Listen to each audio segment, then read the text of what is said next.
really one of the best ways to just go through substantive procedures, to learn it, for me to get it presented here for you properly, just to see more and more examples, right? That's what you're going to see with questions, multiple choice questions and sims. You're going to see just different examples. What do you need to do to prove a certain assertion? What's the potential issue, and what can you do to prevent the potential issue? That's what I've got more of you here for you today. Well, first off, what is the relevant assertion we're going to be dealing with?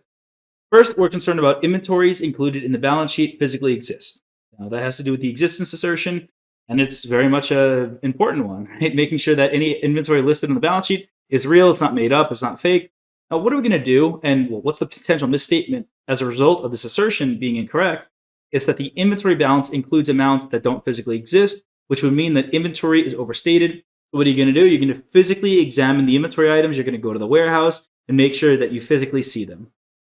Next up, inventory balance includes all inventory on hand. Completeness assertion. Now, what are you going to do to make sure? Now, you see, these are different. This is that the inventory physically exists, meaning that it does or does not. It's yes or no.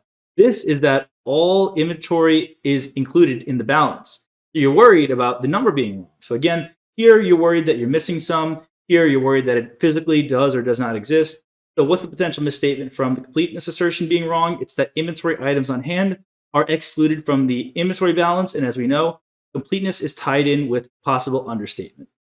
What are we going to do to fix this, to remedy this, to detect this possibly, is observe physical inventory accounts. Lastly here, our concern here is that the inventory balance includes all inventory stored at outside locations. Okay, that would be the completeness assertion as well.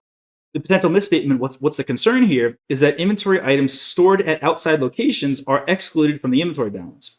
We want to make sure that even if we have a third and fourth warehouse, that those pieces of inventory in those warehouses are still included, even though they're at a separate location.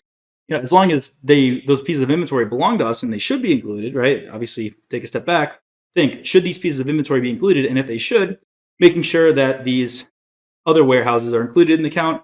What are you going to do? You're going to obtain confirmation of inventories held at outside locations by sending people to go confirm that the inventory is there. So kind of similar to our second point here, it's just taking into account, again, another possible issue you can run into in an audit. Obviously, in real life, when it comes to real audits, there are just so many paths you could go down and so many concerns and so many ways that these audits can just take a spin, right? They can just encounter situations you've never seen before, new industries, new types of clients. They'll all have unique and different problems.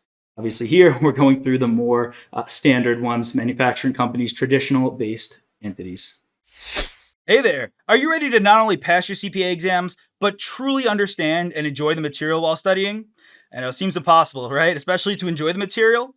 We'll do it together. Tap into the power of CPA.examprep.ai, where we've got personalized quizzes, multiple choice questions, memorization guides, flashcards, simulations, all tailored to your learning.